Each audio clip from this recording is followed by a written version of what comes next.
What? Did the US really buy drones from a Chinese company? For the answer, watch till the end and please give us a like and subscribe. This is another episode of The Easy Investor. For the last couple of years, the US and China have been in a trade war. In 2016, President Trump was elected on an anti-trade agenda. The president was true to his word and imposed tariffs on hundreds of billions of dollars worth of Chinese goods. The idea behind the tariffs was to increase the prices on imports and spur the local manufacturing industry. If the imposed tariffs worked or not is probably up for debate. However, recent studies have shown that US retailers have absorbed most of the tariffs by reducing their own margin and not filtering the additional costs, taxes, onto the end consumer. This had the opposite effect than was initially hoped.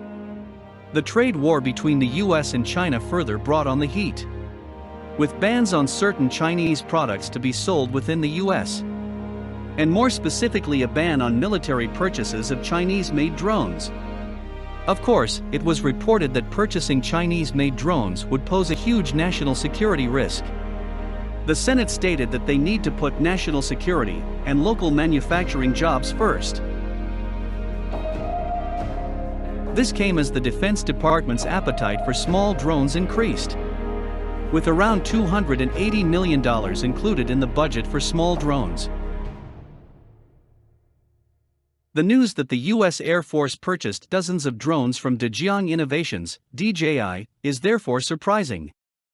The purchase was made for testing and training purposes. The idea behind the purchase of the 57 drones was to train airmen on how the drones could be used against the US or to train allies on how to fight the drones. The DJI drones are very cost-effective, and a DJI spokesman said that they do not pose a risk of data theft or loss. Lawmakers are, however, concerned that the use of the drones will run counter to the legislation passed and signed into law. It looks like the US ran into some issues in scaling local manufacturing of innovative technology and drones. The question will remain if the purchase of Chinese-made hardware will become the new normal and habit.